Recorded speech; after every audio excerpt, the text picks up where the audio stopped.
Your whistling top. You know those guys have been putting this yellow stuff all around, orange stuff all around town for AT&T fiber optics, and I got a hold of a big piece, and I'm going to make a sandwich here, and I'm going to try to make a whistling, humming top. Cool. That's my 2 minutes. All right. Okay, Mike or Vicky. Is this Mike or Vicky or both? And which is your stuff? I don't see them. Oh, Right there. Okay, I'll just stand Mike. Is this bowl up here yours or Vicky's? Okay. Okay, we've got a nice bowl up here. Okay. Man, the figure in this, and we got a lot of this growing around town. Okay, next up is Christian. I really got carried away this last month. I got off all my meds, so I'm not taking anything anymore, so I was able to get out in the shop. I had this piece of mesquite that was really mucky on the inside, and so I turned it, and the bottom came out, so I turned another piece to put in the bottom, and then it fell out, so I had to glue it back in, and I found out that that clear Gorilla Glue is just nothing but a glorified rubber cement. It doesn't work too great. I mean, it does, but it'd come out. Then I made a candle holder out of pecan. This is going to go in the raffle. Thank you. And then I made a bunch of these tools here, like Jim Bob showed us the other day. That's going to go in the garden and arts thing. I made a bunch of scoops, different sizes. Like I said, I went crazy. And I made a pen. My son and son-in-law moved, and he had a chunk of Trex material laying out in the backyard. So I took it, and I made this pen out of Trex. It's one of those ones that you use a big refill. And I put 3 sets of these or 3 sets of the Trex in the raffle so you could try it yourself. It actually turns out pretty cool. I made a couple of angels. I made a really neat one that was just beautiful. It was just perfect.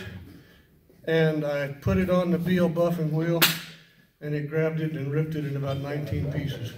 So that was all that was left. But other than that, I've been really doing pretty great this week. Okay. You're welcome. All right. All right. Ron Butler. Man, I don't know how I missed you coming in.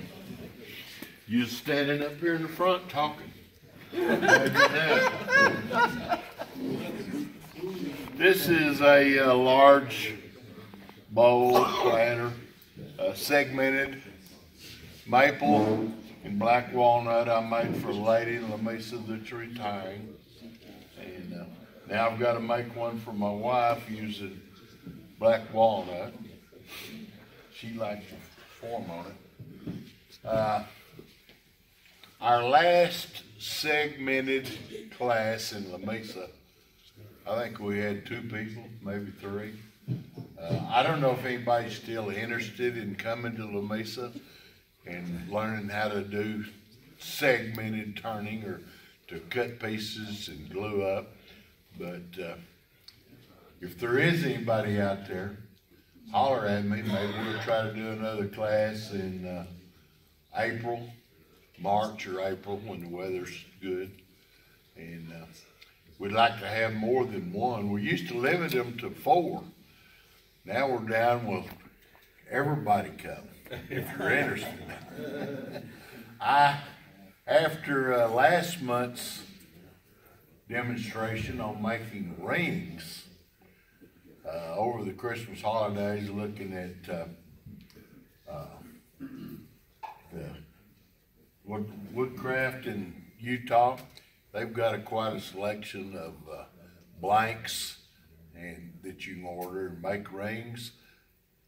I've been blessed with 10 granddaughters.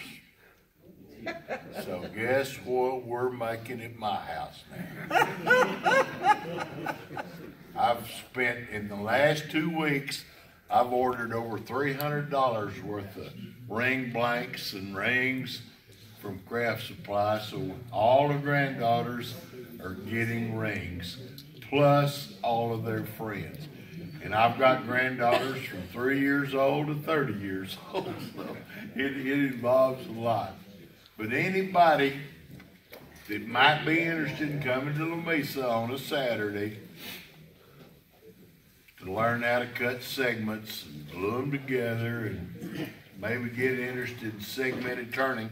I noticed there's not but one other segmented piece up here, so I don't know, maybe we're doing something wrong. Not interested in anybody. Ron, you hadn't made anything segmented in a while. But anyway, it's a lot of fun. If anybody's interested, let me know. All righty. Well, thank you, Ron. All right, Mark. Excuse me. Middleton. Okay. We should try to schedule it. I only brought this little mallet. I've been wood carving, and I wanted a little tapping mallet for my little chisels. But I only brought it because it's made out of red bud, and it turned out right pretty. And I didn't know if anybody had ever seen red bud, but my dad cut a tree down on his place in Arkansas, and I brought a bunch of it back. A good sized tree. It was a good sized tree. Yeah, because normally a young tree won't have much color. Yeah, it was a big one, and it's pretty. And this is a mesquite bowl. Don't see him.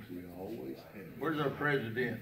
Oh, Lee. Where is Lee? He had to go home. Oh, okay. Well, Lee gave me this piece of mesquite that was ugly as all get out and worm ridden. It was just a mess. But when I was trying to get through it to get it on the lathe, I found out it had a root burl. So I turned the bottom and filled it with resin for all the holes because I didn't want to get through that grain pattern. And I left it a little thick in the bottom because I didn't want to turn the grain out and see the resin because that goes in pretty deep. But anyway, that was my daughter's Christmas. She let me bring it up here today.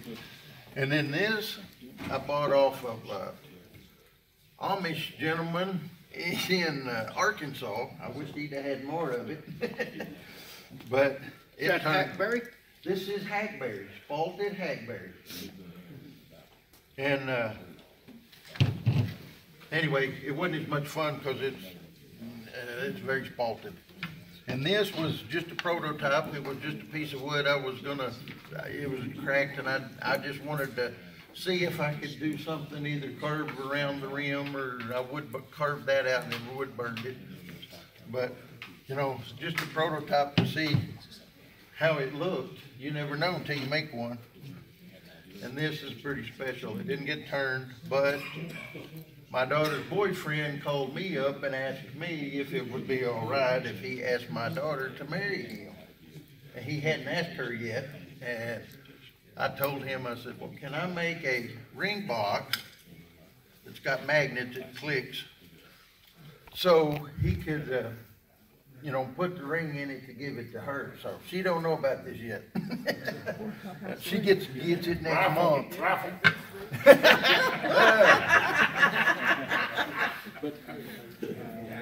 All right. Well, that's great. Okay, Harry. I like these.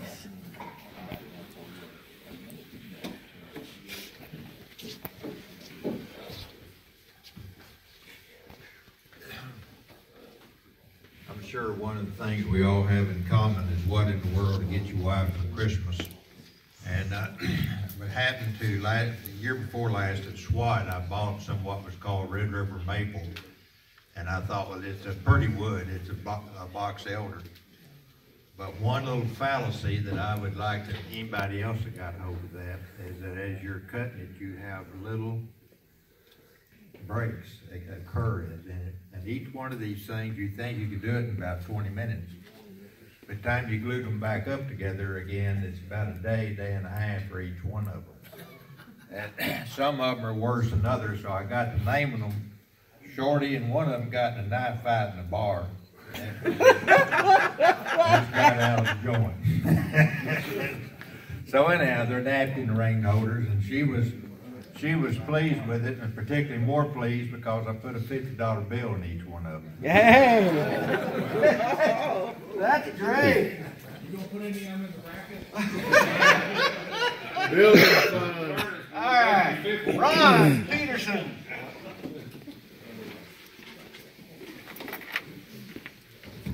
Well, I did a few turnings and sent them off to Germany and North Carolina to kids and grandkids. But I run into what I thought was going to be an interesting piece of wood from a fence post. And as it turns out, it's a pretty common pine. And it was the toughest thing I think ever. Penne. Penne. Oh, Yeah. It's the French tree, right? And it, like I say, it's just a small box, and being out of that penne, it's soft. It doesn't sand out very well. And so I even painted the bottom kind of a pretty red, just to kind of give it some class or something. Last month in the raffle, there had been an old Bodark or Osage orange fence post, and I turned the box out of it, sent it to a son-in-law in Germany, and in the top of the little box, I inlaid a silver dollar for him, a real one, and but this I turned down. I had left it just rustic on the outside.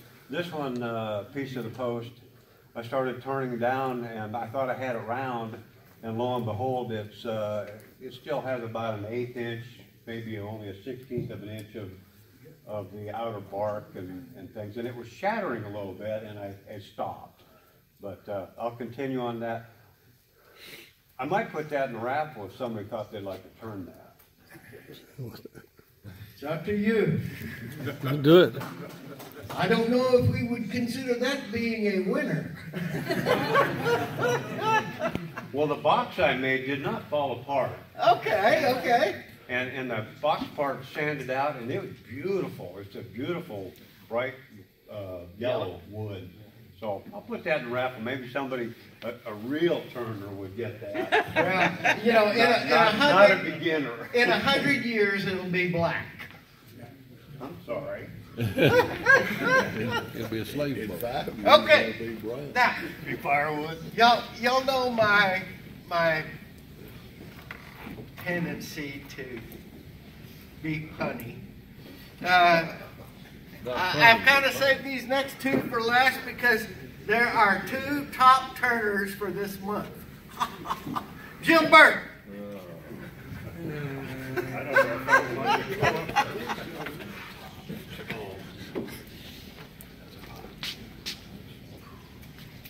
This is a small top out of maple, and it's actually half my wood turning production for the month. We'll get faster someday. The only thing different about this top than any other is that instead of putting a steel point, I just rounded the maple so that it would work on carpet. And it does work. It took me a while to figure it out, but it does work. I think instead of a wood bottom that'll chip, I might go with a nylon bolt and then turn that. I've got some nylon tips. Let's see if I can do this.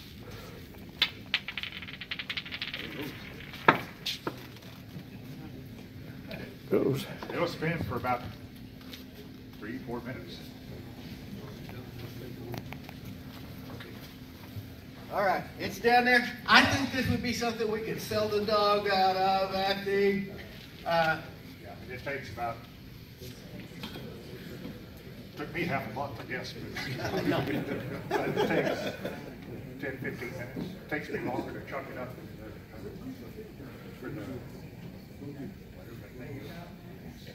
art festival. Yeah, yeah. Cool, cool. All right. Robert. Marsh. And for those of you who didn't see the finial on the hat last month. It's Field Marshal. Yes, yes.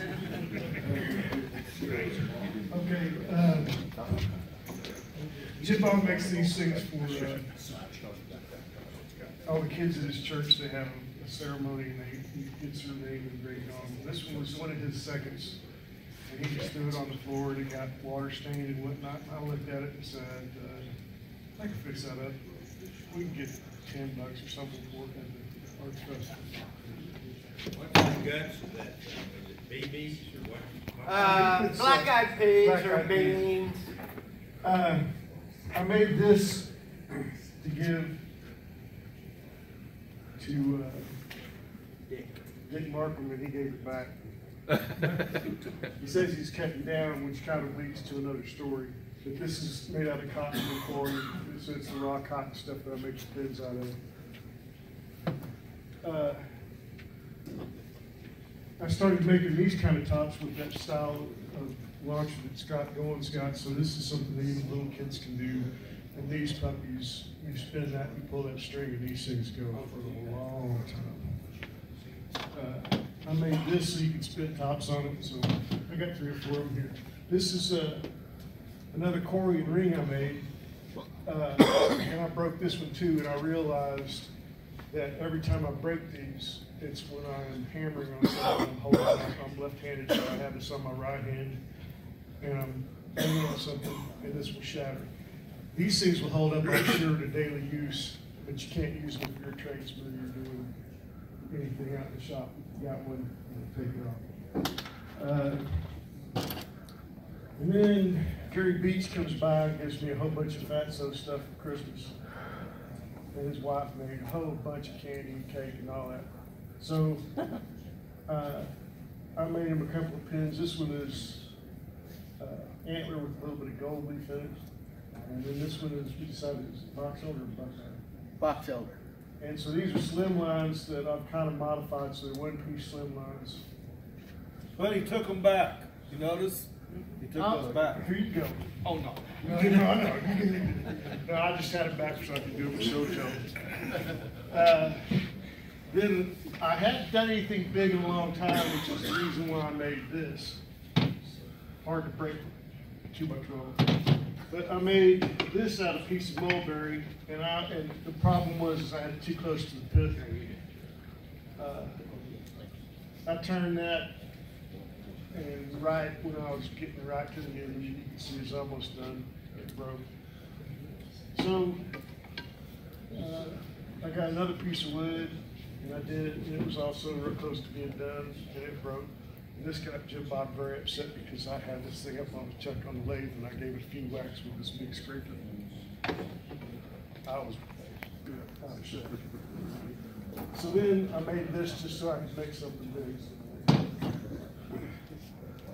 Then I made yo-yos so we could sell these. There's another thing that we could sell at the festival.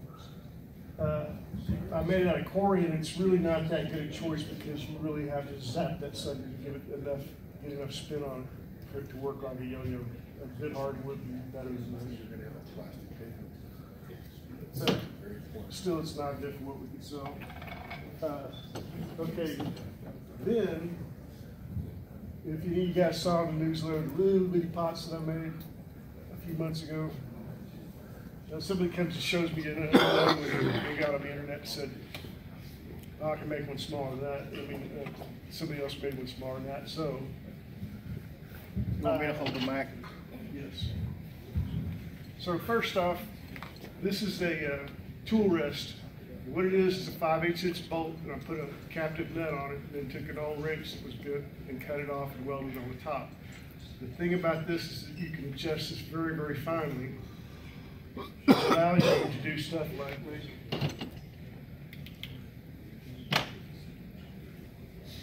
this pot.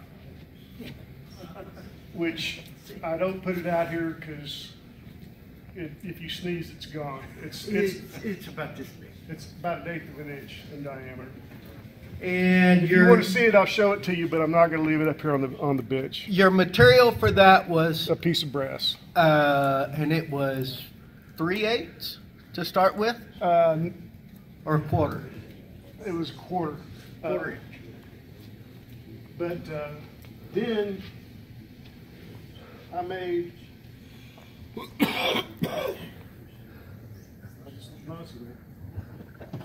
This is a piece of Texas ebony that Jim Burt gave me, and it had splits and it was ugly, and I made a box out of it, and I broke it too. Broke the lid on it, so this is a mesquite lid that's a save. And while I was doing this, something dawned on me. One of the toughest things on making small boxes is getting a good fit. It's too easy to make it to where it's too tight or too loose, and it dawned on me what I ought to do is to get some grit, some free grit, mix it with a little bit of sanding wax, and then just like lapping valves, like you used to lap valves on your car, put it on there and just lap it to fit. And that's about it. Oh, one other thing.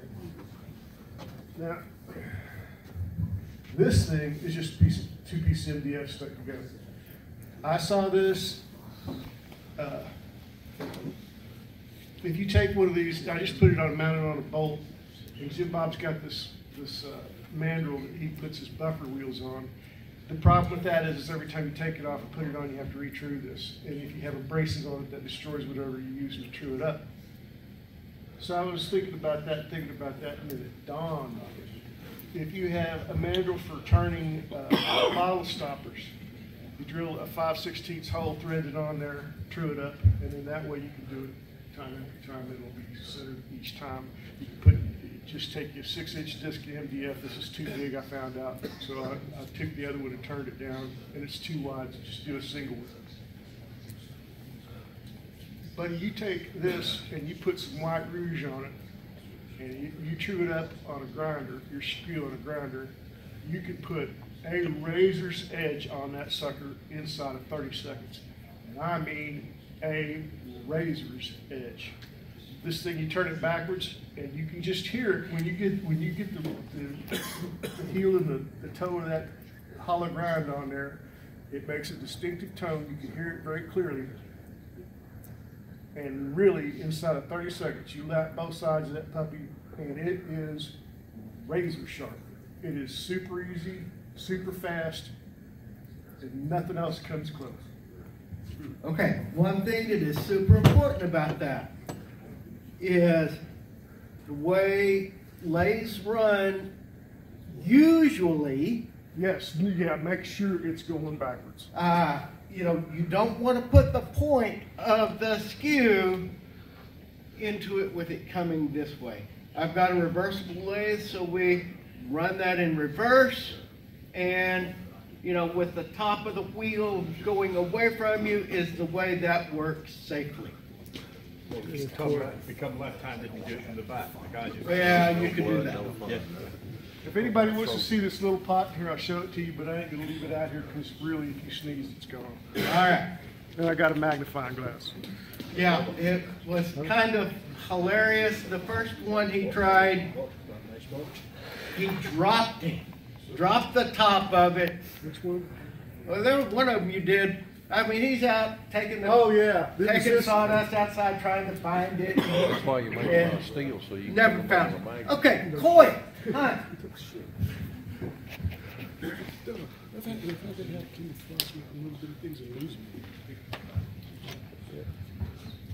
Well, a while back, my wife had a little sweetener bowl, and the bottom part of it was glass, and somehow it got broken.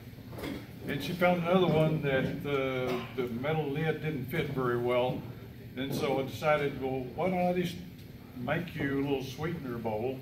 And so I started looking around at the exotic woods I had in my shop, and I found some Bolivian rosewood, some Brazilian rosewood, and some chalk de coke. and along with some Purple Heart, Paduke, and Bloodwood. And so I made this little sweetener bowl, and it's just about the right size as far as I was concerned. I did have a little problem whenever I went to finish the bottom, because my jaws wouldn't contract small enough so that I could get the jaws inside the top here. So what I had to do, I just took my regular chuck and I cut up an old leather glove and I wrapped those jaws with that leather and put it inside and expanded it there, so then I was able to finish the bottom of the bowl that way.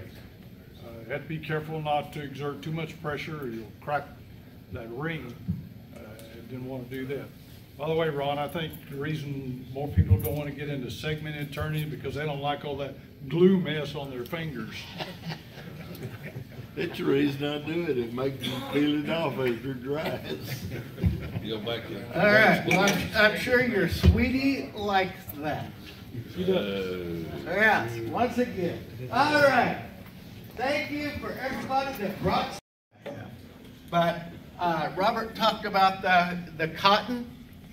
This is one of the raw cotton pin blanks that we've stabilized and turned and yes, it's truly a learning process. The stuff is just super abrasive on everything you work with. Just wear your tools flat out.